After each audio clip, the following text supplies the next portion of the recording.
Alright guys, let's see how we can solve another question from the third chapter of the engineering mechanics by Meriam. And this question, we know the elements of a wheel height adjuster for a lawnmower are shown. The wheel, which we can see the partial outline in here, bolts through the hole at point A, which goes through the bracket but not the housing edge. And we have a pin fixed to the back of the bracket at B that fits into one of the 7 elongated holes of the housing, and for the position shown, determine the force at the pin B and the magnitude of the reaction at the pivot O. So we know the wheel supports a force and magnitude of W/4, where the W is the weight of the entire mower. So as always, we're going to start with the free body diagram. We know that we are in equilibrium. Since we have a 2D questions, we have 3 equilibrium equations, sum of all forces in x equals 0, sum of all forces in y equals 0, and we're going to have 1 moment equation, so 3 equations in total, which means we can find up to 3 unknowns in here.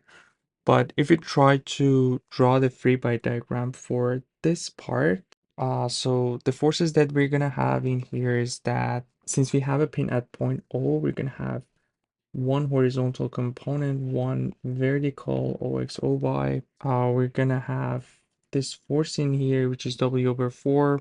And also we're gonna have force that is gonna apply at point B perpendicular to this yellow section that we see. So this will be perpendicular. I'm just gonna consider this direction for now, and we're gonna figure out the actual direction later. And we're gonna neglect the friction at this point, so we're not gonna consider any force parallel to this yellow part. And that's pretty much all the forces that we have. I'm just gonna show the x and y in here, and since we have the most unknowns at point O, we're going to start with finding the moment about O counterclockwise, positive as always. So we're going to have the moment of the weight, which about O is going to be a clockwise moment, so negative W/4, and the distance that we have is going to be the vertical distance to the line of action.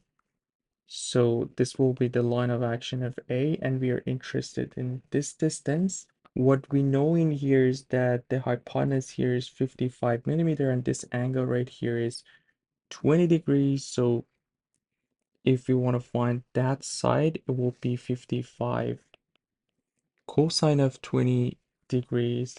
And I'm not going to do the unit conversion for the millimeter because it will be canceled out at the end. And we're also going to have the moment of the B, which about O is going to be in this direction, counterclockwise. So plus B, and the distance that we have this time would be the distance from O to B, which is basically the radius that we have in here, which is 80 millimeters. So times 80, this will be equal to 0. And our B in here would be W/4 divided by 80 times 55 cosine of 20 degrees. Let's see what we get.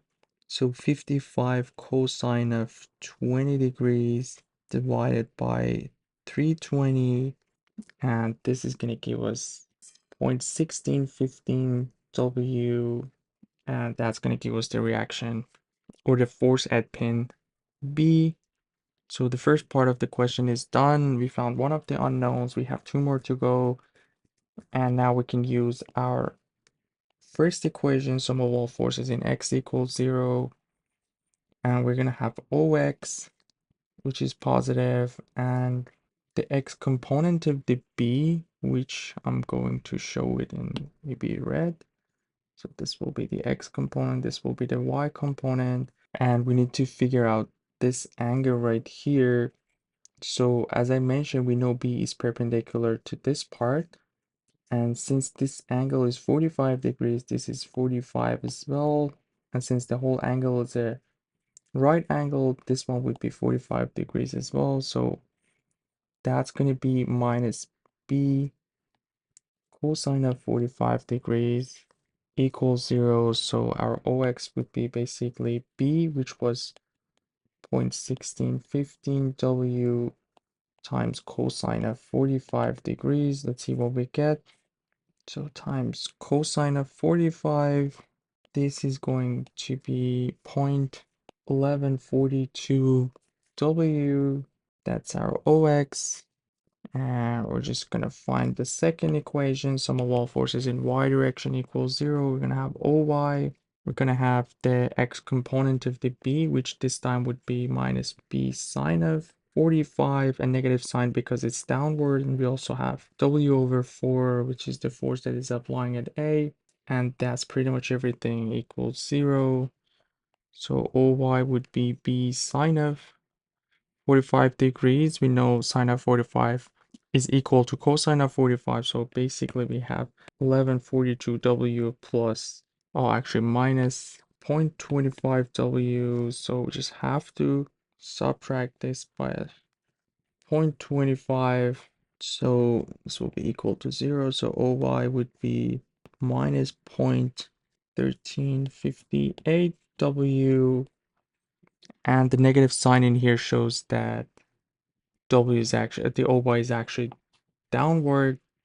Our assumption was not correct, and we just need to find the magnitude of the force at O. So square root of OX squared plus OY squared, and that's going to be the square root of 0.1142 squared. I'm just going to factor W in here, so 0.1358 squared, 1358 squared, and this is going to give us 0.1774 W as the final answer for this question. Hope everything was clear. Let me know if you guys have any questions, and you guys take care. I'll see you in the next video. Have a good one.